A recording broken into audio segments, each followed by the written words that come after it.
Hello guys, welcome to my channel Comfort Cooking. இன்னைக்கு நாம பார்க்க போறது வேற ஒரு ரெசிபி சன்னா மசாலா ரெஸ்டாரன்ட் ஸ்டைல்ல எப்படி பண்ணலாம்னு பார்க்கலாமா. ஒரு பவுல்ல ஒரு 200 கிராம் சுண்டல் எடுத்துர்க்கேன். நைட்டே தண்ணி ஊத்தி இந்த மாதிரி ஊற வச்சு எடுத்துக்கோங்க. ஊற வச்சு எடுத்துக்க அப்புறமா நான் காலையில அதை ரெடி பண்றனால நைட்டே ஊற வச்சிட்டேன். நீங்க இல்லனா 8 மணி நேரம் ஊற வச்சுக்கலாம். ஓகேவா? இந்த குக்கர்ல வந்து அந்த ஊற வச்சிருந்த சுண்டல் போட்டு சுண்டல் தேவையான உப்பு போட்டு தண்ணி ஊத்தி குக்கர் மூடி ஒரு விசில் வச்சுக்கோங்க. ஒரு 3-4 விசில் வச்சுக்கோங்க. மீடியம் ஃப்ளேம்ல வச்சு இறக்கி மாற்றி வச்சுக்கோங்க. அந்த விசில் டவுன் ஆகிறக்குள்ள நம்ம மசாலா ரெடி பண்ணிடலாம்.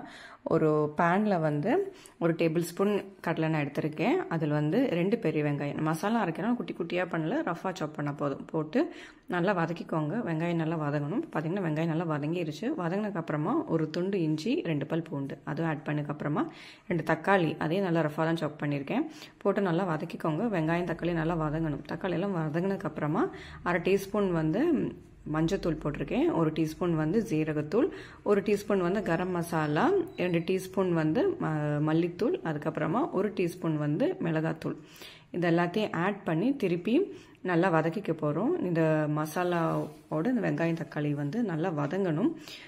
வதங்கும் போது மசாலா ஆட் பண்ணால கொஞ்சம் ட்ரை ஆகிற மாதிரி இருக்கும். அதனால் லைட்டாக ஒரு 1/4 கப் வந்து தண்ணி ஆட் பண்ணி அது வேகட்டும். நல்லா மூடி வச்சுருங்க. சைட்லேயே பார்த்தீங்கன்னா சுண்டல் விசில் வந்து டவுன் ஆயிடுச்சு. எடுத்து பார்த்தீங்கன்னா சுண்டல் நல்லா வெந்துருச்சு. இப்போ நம்ம மசாலா ரெடி ஆயிடுச்சான்னு பார்க்கலாம். பார்த்தோம்னா அந்த மசாலா இந்த மாதிரி நல்லா வெங்காயம் தக்காளி நல்லா மிக்ஸ் ஆகி நல்லா வெந்துருச்சு. எடுத்து ஆற வச்சு ஒரு மிக்சி ஜாரில் இந்த மாதிரி ட்ரான்ஸ்ஃபர் பண்ணி ஒரு பேஸ்ட் மாதிரி நல்லா அரைச்சி எடுத்து மாற்றி வச்சுக்கோங்க. இப்போ நம்ம ஃபைனல் குக்கிங் ரெடி பண்ணிடலாம். அதே மாதிரி ஒரு பவுலில் ஒரு 3-4 டேபிள் ஸ்பூன் வந்து கடலெண்ணெய் எடுத்துக்கோங்க. எண்ணெய் நல்லா சூடானதுக்கப்புறமா பட்டை, கிராம்பு, ஏலக்காய், பிரியாணி இலை, சரிங்களா? 2 பட்டை, 3 கிராம்பு, 2 ஏலக்காய், ஒரு பிரியாணி இலை எல்லாத்தையும் போட்டு அப்புறமா 1 டீஸ்பூன் வந்து ஜீரகம், 1 பச்சை மிளகாய், இது 2த்தையும் போட்டுக்கோங்க.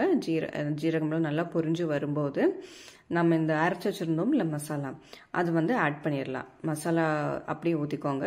அந்த மிக்ஸி ஜாரில் தண்ணியெல்லாம் ஆட் பண்ணிக்கோங்க. எல்லாம் ஊற்றிக்கணும். அப்புறமா இந்த சன்னா மசாலாவுக்கு தேவையான அளவுக்கு உப்பு போட்டுக்கோங்க. உப்பு போட்டதுக்கப்புறமா சுண்டல் வேக வச்சுருந்தோம் இல்லை அதை தண்ணியோடய ஆட் பண்ணிக்கோங்க. ஆட் பண்ணதுக்கப்புறமா நல்லா கொதி வரட்டும், சரிங்களா? மீடியம் ஃப்ளேமில் வச்சோம்னா நல்லா கொதி வரும். கொதி வரும்போது இந்த மாதிரி ஸ்மாஷர் வச்சு நல்லா ஸ்மாஷ் பண்ணி விட்டு ஒரு 5 நிமிஷம் வச்சு எடுத்தோம்னா சிம்பிளாக பண்ணக்கூட சன்னா மசாலா ரெடி.